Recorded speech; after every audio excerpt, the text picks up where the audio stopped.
Today, I, Christina Greaterx, am going to tell you about ecology. And you ask, what is ecology? Well, it is the study of interactions between organisms and their environment. It is focused on energy transfer and the science of relationships. And you ask, what are these relationships between organism and organism and between the environment? Well, these are the biotic and abiotic factors. The biotic factors include all living organisms. The abiotic factors include non-living, and that is the parts of the environment. And examples are temperature, soil, light, moisture, and nutrients available to that organism. And these levels of biological organization start out simple and then move complex. They start out as a chemical, which are the proteins. Then they move to cells, and these are the muscle cells. And then those cells make up tissue, and that's the muscle tissue, which then makes up organs, such as the bicep brachii, which then make up systems, such as the muscular system. And then they make up organisms, like you and I. And then that makes up a population, and those are the humans. And then it goes up to a community, and that's humans, trees, squirrels, that type of stuff, which then builds up to an ecosystem, which is humans, trees, soil, water, which then make up a biome. And a biome could be a forest, which then make up the biosphere, which is the earth.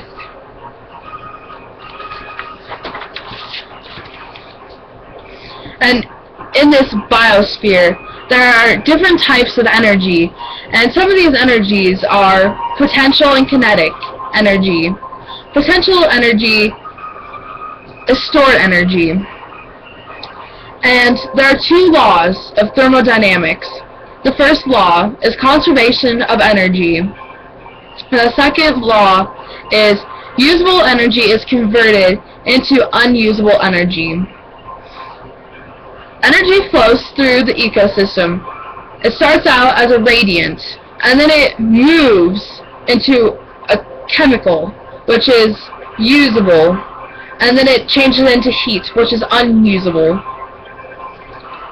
And the path of energy flow, the food chains, and it's how matter and energy move through the ecosystem. You start out with a plant, which is a producer, and then you move up to a herbivore, which is an insect. And then you move up to an omnivore, which is a consumer, and that could be a mouse.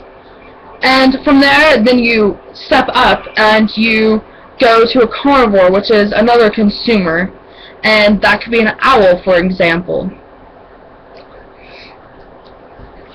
And food webs show all possible feeding relationships in a community at each trophic level.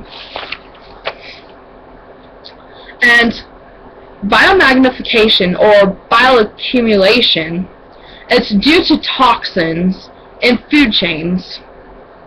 While energy decreases as it moves up the food chain, toxins increase at its potency. Feeding relationships, primary producers, or autotrophs, they're self-feeders.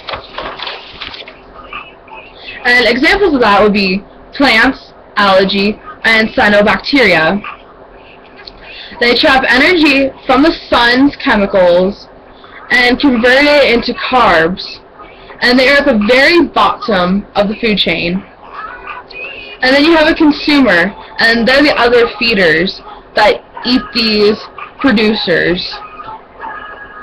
and they ingest food containing glucose made from the sun's energy. And types of these consumers are herbivores that eat only plants, and they are the primary consumers. Now there are carnivores. They eat meat, and they are high-order consumers. Omnivores eat both meat and plants, and detrivores feed on plant and animal remains of dead matter. And examples of those would be earthworms, snails, crabs, and mites. Decomposers break down organic matter. An example of that would be fungi or bacteria. And the cycles of matter. Matter is recycled within and between ecosystems. Matter cycles because it is not used up. It is transformed into something new. And the nutrient limitation. Primary productivity, the rate at which organic matter is created by producers. Limited by availability of nutrients, and a limiting nutrient is a single nutrient that is scarce or it cycles slowly. And examples of that is nitrogen, phosphates, carbon, and water. And the weather, day-to-day conditions of the Earth's atmosphere at a particular place and time. And the climate, the average conditions of temperature and precipitation in a particular region. And it's either caused by trapping of heat by the atmosphere, the latitude at which it sits on the Earth, the transport of heat by the ocean currents, the amount of precipitation, and shape of and elevation of the landmass. And the greenhouse effect, naturally caused by atmospheric gases such as CO2, methane, H2O, etc.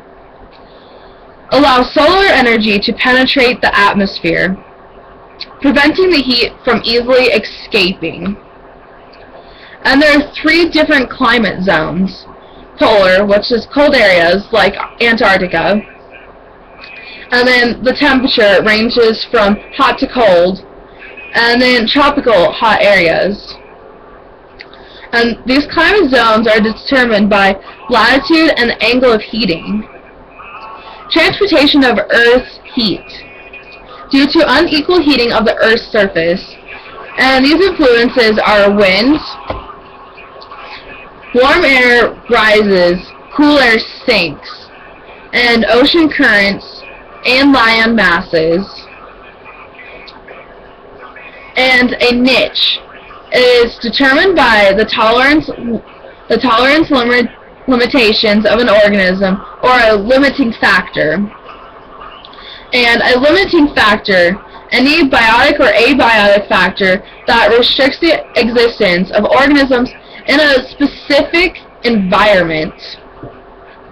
And examples of these limiting factors would be food, water, nutrients, and shelter.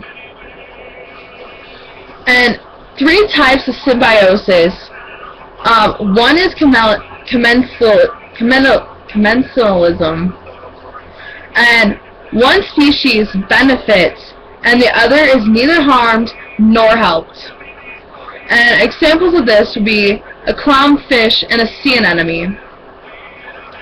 And parasitism, one species benefits, and that's the parasite, and the other is harmed, which is the host.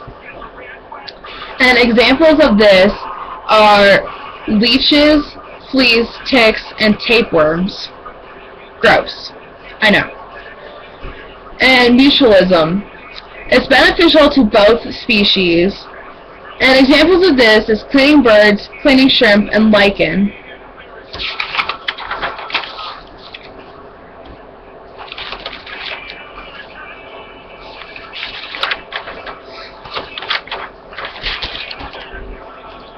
And then three key features of populations: density, geographic distribution, and growth rate. And density is number of individuals divided by the unit of space. And the growth rate, affected by births, deaths, immigration, and emigration. The growth rate is birth rate to death rate. And these types of growth are exponential and logistical. And other limiting factors, any biotic or abiotic factors that restrict the existence of organisms in a species in a specific environment. And then density-independent limiting factors, abiotic factors in the environment that affect the population. And examples of this are unusual weather, natural disasters, seasonal cycles, and human activities. And density-dependent limiting factors are biotic factors in the environment that have an increasing effect, disease, and complementary parasitism.